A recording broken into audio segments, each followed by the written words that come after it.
All right, welcome to another one from the Outdoor Analyst. I have a super fun one for you today.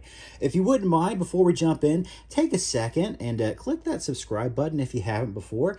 If you're new to the channel or you've watched a few times and you haven't subscribed, hey, help a brother out. I'm a small channel. It all helps, especially leaving some likes and some comments. All right, did you subscribe?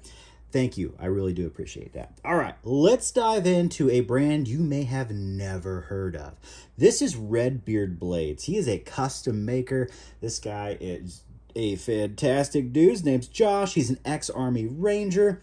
Has a family, works in the United States, makes knives in the United States, and he makes this beautiful beastie. So what do we have here? The Midnight Patriot. I think this is 3.0. He has done quite a few different versions of this, but this is a beautiful, beautiful chopper. What are we talking about here? We are talking about an 8-inch blade, I believe 14 inches overall on this sucker, a 1/4 inch thick of 8670 on here.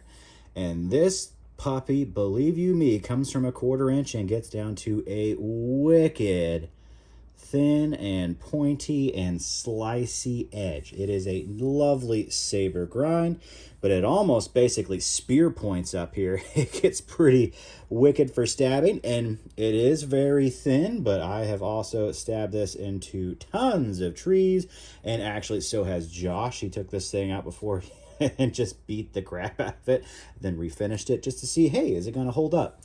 I actually kind of respected that.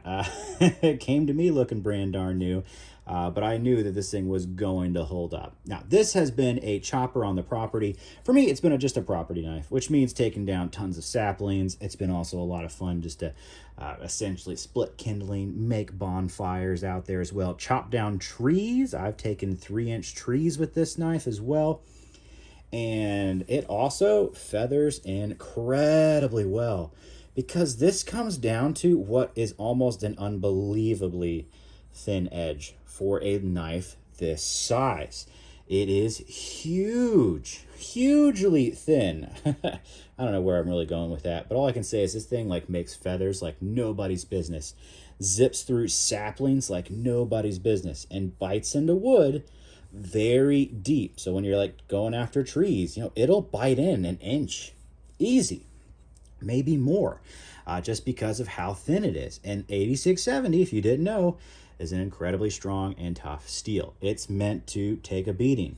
It's not meant to have incredible edge retention, but I'm using this for wood. It's actually, the heat treat he uses has been phenomenal for me. I have stropped this thing back up, and that's all I've had to do. No chips, no rolls. It's been through tons of hardwood, and I just have absolutely loved it. Now, the handle on here, I love. It just has that style, that gunfighter style that I love so much. Nice bird's beak, so if you really want to get back and chop this way, you can. I generally don't. I just kind of used it because it fits my hand so well. It's probably the greatest lock-in of any chopping knife I've ever had. My hand just does not move. It fits me like a glove. You can have him make this a little bigger too. I have large XL size hands. He's willing and has the patterns to really customize this for you. When you choke up on this thing to do little work, one, it's very easy and very quick because of how thin and slicey and how recurvish this is.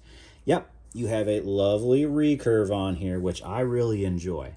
Now, the handle is a little thin up front, and we talked about this too with Josh. I was like, you know what? It's perfect for chopping. I love it in every way, shape, and form. I probably wish it was just a little bit thicker up here on the micarta, just to make it just a little bit more comfy for feather sticking. And I know someone's like, dude, you're feather sticking with a chopper. I know. That's me in a nutshell. I even told Josh this. I was like, yeah, most people aren't going to think that's an issue in any way, shape, or form. But I do. Whenever I just bring out one knife, I usually make a whole fire with that knife, and I do everything with it. So, yes, I do like the feather stick. I kind of wish it was a little thicker up here, but that's a small nitpick. Now, as far as the performance, this was probably one of my favorite performing choppers I've ever used, just in a nutshell. I love it.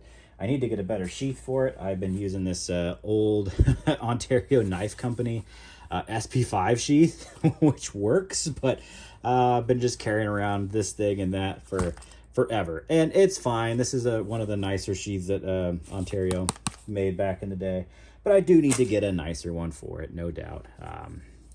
Now, as far as fit and finish goes, on the blade, it's pretty immaculate. When it comes to the edge, this thing was excellent.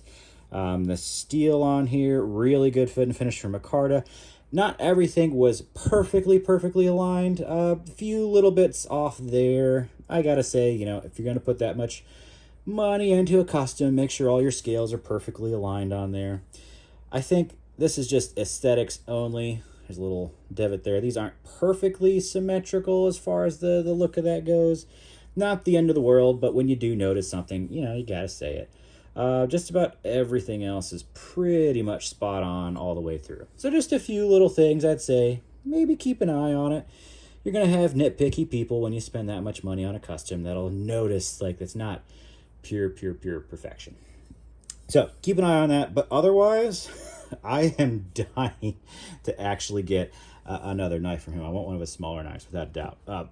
The blade on this, the performance is so good, and the ergonomics while using this are so good. I'm sold, and I like his 8670. Surprisingly, he does a lot of 80 CRV2, 8670, maybe some other steels, but I've been nothing but impressed with this thing. I just love this pop. The orange pop on this is just beautiful. It just spoke to me. It spoke to me, and that's why I had to get it. Now, I've been comparing this directly with the Work Tough Gear Lanzetta, a knife that I love. Another great chopper, fairly similar size. Instead of having just a full, you know, saber grind on there, this has a saber convex on the edge for a V-edge. Not a V-edge, but it's a secondary bevel with the convex. They slice fairly similarly because of that secondary convex, but this bites deeper just because it gets thinner as it goes up, to be honest with you. As far as batoning goes, I think this was a little bit above batoner because it was set out to be a little bit thicker. It has a little thicker tip on there. But size-wise, these are fairly similar. Both incredibly ergonomic handles. Love them. Just absolutely love these. I love going out side by side. Vic just designed the living crap out of this, and I love it. Also very ergonomic. Technically, I think the Redbeard blades locks you in a little bit better, but if you really want to get down to it, because this is a little thicker up here, when you're doing the little feather sticking, the Work Tough Gear is a little more comfortable. So, you know, potato. You can't win at everything. There is no perfect design. You always have a give and take.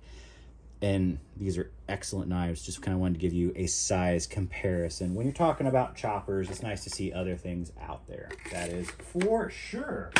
I could throw another crazy one out there. Not a lot of people have seen like the Lon Humphrey, oh gosh, the Reaver. I love the Reaver. It's a great camp knife for me. Much more wood splitting, a little longer on the blade, same thickness, but it holds out nice and thick all the way to that tip. Does not bite in or get nearly as thin on the edge, but kind of a batoning knife, definitely a chopping knife. That's for sure. The balance on on the Patriot, the Midnight Patriot, is phenomenal.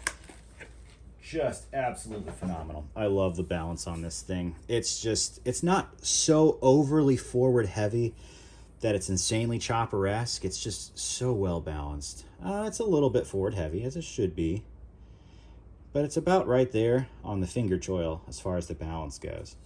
That also means when you actually choke up, it does not feel heavy at all because of how well balanced it is.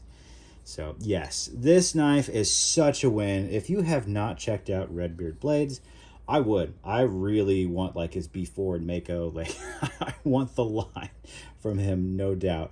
He makes such cool stuff. Dang.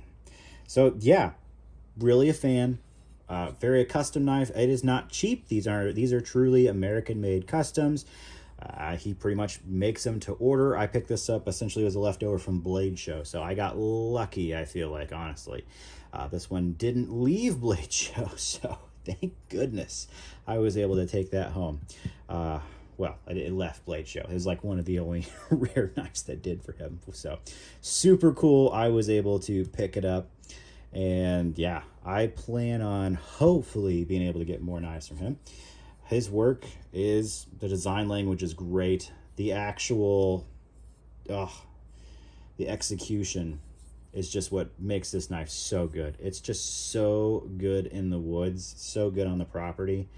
I love having it. And I love that I can actually just choke up and do little work, and it's just beautiful. It just does it so, so well.